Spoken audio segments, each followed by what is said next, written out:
Welcome to ScholarsByte, a talk show with researchers. I'm your host, Amrita Panjwani, founder of Simplified Statistics. And today on this talk show, we have a highly experienced guest. He has not only done PhD in economics, but he has also done D.Litt in economics. He has won several national and international awards. A warm welcome to Dr. Sunil Kumar. Thank you, Amrita, and hello to everyone. So I'm Dr. Sunil. So Amrita has given already a warm introduction, right? So I'm Dr. Sunil. I'm working as a professor and deputy registrar at Alliance University, Bengaluru, and I'm in this field for almost 18 years plus now. It's going to be 19 years now. And as we are discussing here about the research, right? So if you look at Yes. my research, my research actually started from 2009, actually, right? Not from the day of my career, right? Although I have good experience, but if you look at the research, right, so it's not like easy for all of us. We think True. that, right, sometimes see that it's very easy to do that, but we face many challenges in that. And nowadays, if you pick any field, any topic, any area, you'll find a lot of work has been done. And the main challenge comes here, how to find gap in the existing work which has been done by many scholars. So the main challenge which I faced during my research journey was that getting all those things, right? So that was a little bit about myself as well as my research journey. Okay. So my first question would be, what was your research related to? Now, as I'm a professor of economics and international business, so obviously my research area would be that only. But I'm not focusing only on my area, which is economics, right? If you look at my PhD, look at my before that one, I have three actually research degrees: MPhil, PhD, and then D.Litt. And Right. D.Litt is specific work on your research work, right? It's not specific area you need to choose. That depends on your research work, what you're doing after your PhD, right? So based on that, I got my D.Litt degree. And when I look at my MPhil as well as PhD degree, so my area was to focus on the people. Why are they moving from different states, especially from villages to urban areas? And my focus was on Delhi, actually. So if you look at the people, why are they moving? So we all of you know the obvious reasons behind that, right? They need to go for employment, they need to go for education, right? Sometimes girls got married with somebody who is staying in Delhi or maybe in urban areas, so they're moving like that. So that is already there, it's existing, right? But my task is to analyze all the reasons, whether these reasons are valid or not. I need to check that. So my research was focused on that socio-economic analysis of migration in Delhi. That was my research topic in my MPhil as well as in my PhD also. So I had a small research in my MPhil. Then I wanted to explore much more. So I had taken the similar kind of topic in my PhD also, right? And usually when you look at this my area which I had my PhD or MPhil, so people usually focus on one thing, that is employment, True. right? That labor are moving from villages or rural areas to urban areas. That's the only thing which they focused on. And second thing which we have seen that it was say education. Nowadays I see the people, right? If you pick any university in the country, right, any part of the country, north, south, east, west, you'll find they have mix of students from almost from entire country. So other reason which I got it right was education. Apart from that, I moved to many other regions like family move, right? Maybe family movement could be of many regions, right? Due to they are facing some trouble by nature, so they had to move from the villages to urban areas. So my focus mainly was in Delhi. So I was just looking after that why people are moving from other states, especially from villages to urban areas of Delhi. That was my PhD research. And my D.Litt was based on my research after my PhD, which was especially in economics area. So my focus was to analyze various economic indicators after my doctoral, and based on that, which I've been awarded with the D.Litt by the university. Okay. As you said that there were already certain research done on this topic earlier, and certain major Mhm. factors are well known to all the people, but still Mhm. there were some gaps. How were you Yeah. able to identify those gaps? Now the best way nowadays, like to find gap, like if you look at our traditional research, what they will say? They will say that you look at literature first, right? True. Look at existing research which have been conducted by various scholars throughout the world. Not only, you don't focus only at a particular, we can say, region, right? Say India, Right. or maybe state, or maybe one other country. You should focus on the globe, right? So something is been done everywhere in the world, right? If you pick any continent, any country, right, they are doing something in your area. So what scholars says, before going to even choose your topic, you should focus on literature first. Read a lot of articles, research papers, case studies, and then see what is being done by the people already. Then what we do, we are going to analyze each and every article or case study which has been existing in your area on which you're focusing for research.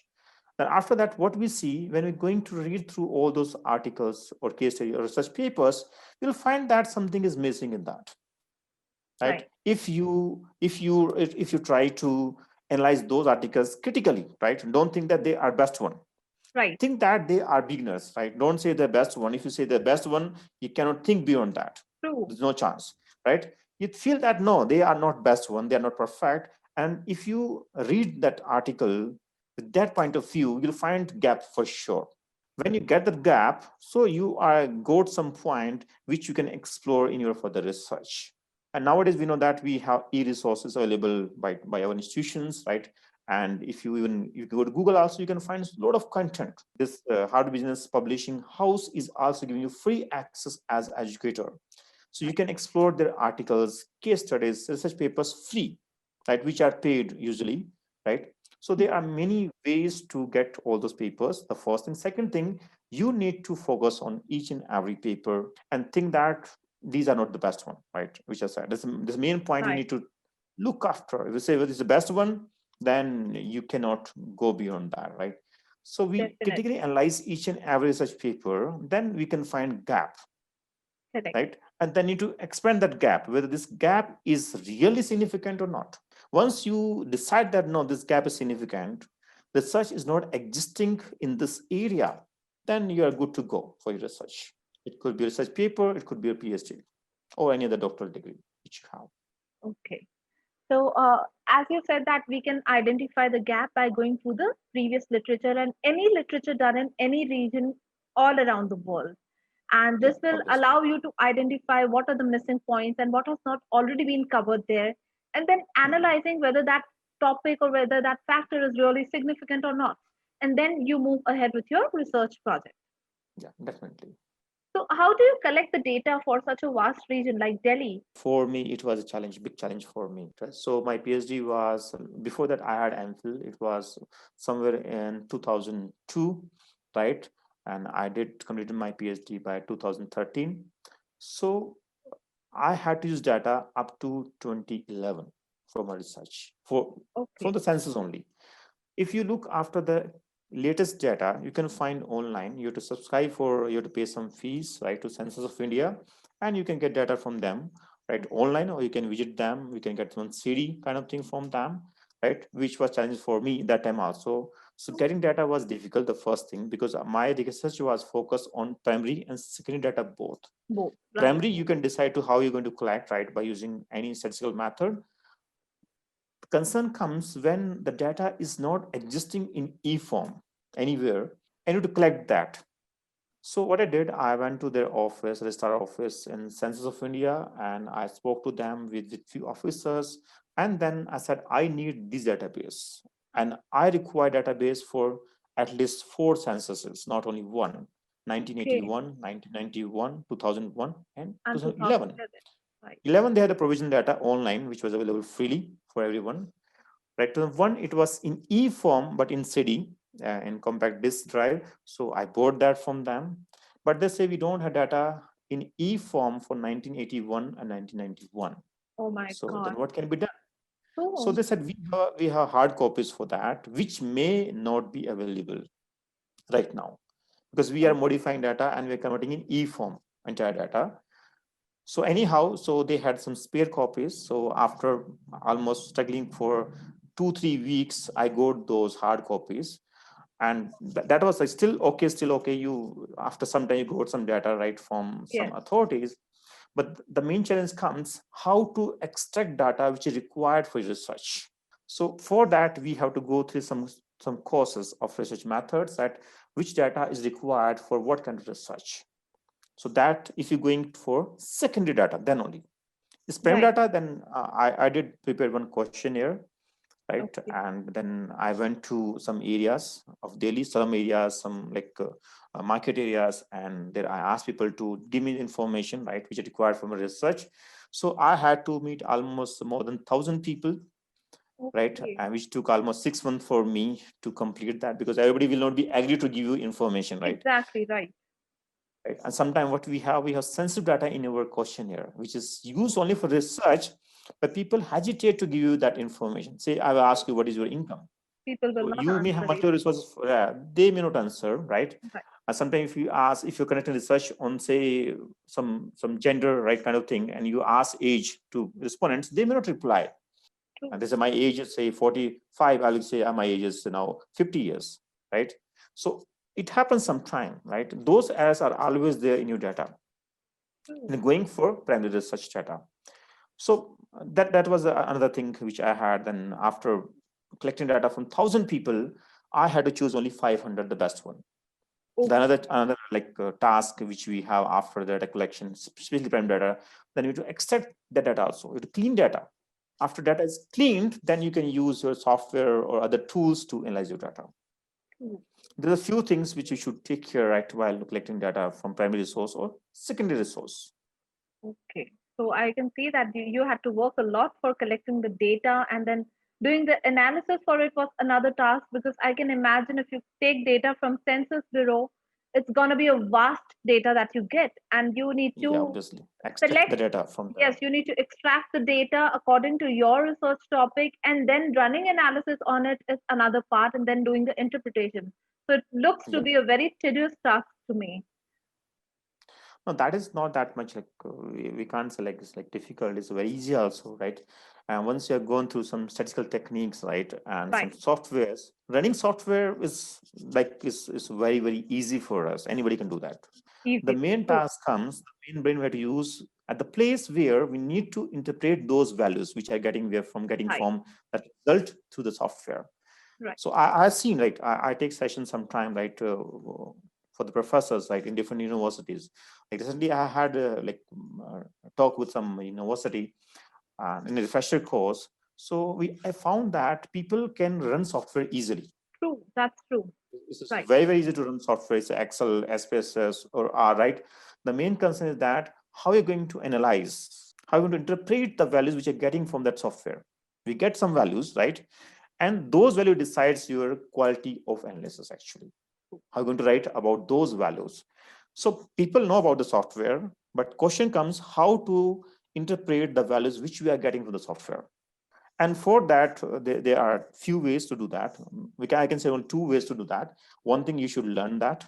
Or second thing, you can hire some expert person for that. So that's why nowadays we have consultancy work even for research data Right. analysis also, right? Because they know how to analyze data, how to interpret the values, and there are ways to do that. So some PhD researchers or other researchers, what they do when they write good kind of article or research papers or their PhD thesis, they collect database, they run software, and they take help from expert to interpret their values. So better to learn, so that will be good for you too for future also. So you can write your articles, papers based on that. So Okay. that is my suggestion for everyone. If you want to conduct research, you want to be in academics, you want to be a researcher, learn those things. That's so true, because research is a continuous process. So if you Yeah, even learn nowadays. it, you are going to use it again and again. But if you outsource it, the benefit, I think, is only there's one benefit, that you get you, expertise analysis, which maybe you yeah, couldn't have done. So yeah. initially you can outsource, and gradually as you learn it, you can use it in your own analysis. Yeah, even those entities also have expert from outside. They're not expert. They are not expert in that, but they True. have like kind of company and they hire experts. And Hmm. if you learn, you can become expert for them also. Actually, Exactly. Right. that's a two benefits you have. One thing you can do by Yes. yourself, you can do for yourself also, as well as you can be expert for those people and can help others Right. also for that. So it's like you can become a freelancer expertise in that Yeah, field. Okay, which is that's a nowadays, we new, can say, it's a upcoming area for every one of us, right? true. So if you become freelancer, income source are unlimited for that. Actually, there's no limit for That's that, so I can true. say. That's so true. So that's a very good perspective shared that even if you outsource, it has its own benefits, but the benefits are limited. So if you learn the skill, you have more prospects ahead. Yeah, there are multiple benefits we have after that. So coming to the next topic, like you said that your research was related to what are the reasons behind migration to a city like Delhi. How Mhm. was this topic applicable, or what was your result, and how did you find it useful for the industry? Now, see, now each government in each state, maybe we can even move to country-wise also, right, worldwide Hmm. also, that applicable to everywhere. Now, what happens? You have certain population for a particular region, right, or a city, Yes, right? So, and even for village also, your population. If population move out from that village, what are the consequences, right? If we are moving from one area to other area and we are vacating that place due to any reason, what happens? The first thing, government is not going to focus on that area because people are not right, there or they're very few, right? Now see the facilities which are available to say tribe areas, nothing is there, right? Why? Very few people, they don't need any facility even, right? And even if they move from there, whatever they are getting from government they won't get for sure. And when they come to the city area, if they get a desired job or work, right, they're looking for, it's fine, right? But if they don't get, then what happens? Crime rate may increase for sure, which is true. happening. Look at any metro city, right? Why they have crime rate so high? So due to migration only, people are moving Yes, to those cities. They are not getting desired job, or they're not getting any work to do. So what they will do? You have to earn, right, for your livelihood. right. You have to do something, right? So whether they going on wrong path, it's a one perspective which we have. Apart from that, government has to make many policies state-wise. So if they know the exact figure, that's why even government is collecting data on migration. There's migration tables with the census of India. They, we can say, conclude every 10 year, once in every 10 year. So why they are having such kinds of data? Because they want to make policies. So such research can be useful for policy making for the government. That why people are moving. Say people are moving for the work for such city, right? Say for Delhi. So they can generate more employment for the people who are moving to that city. So that can be done by the government. If you see that in some state people are moving, especially students are moving for education, so which means that there's a scope for many more education institutions in that area. That is why you can see, right, if you look at NCR, right, especially Noida area, right, even look at any big city, right, say Bengaluru or Hyderabad, right, there are many institutions for various Courses. courses because people are moving for their education over there.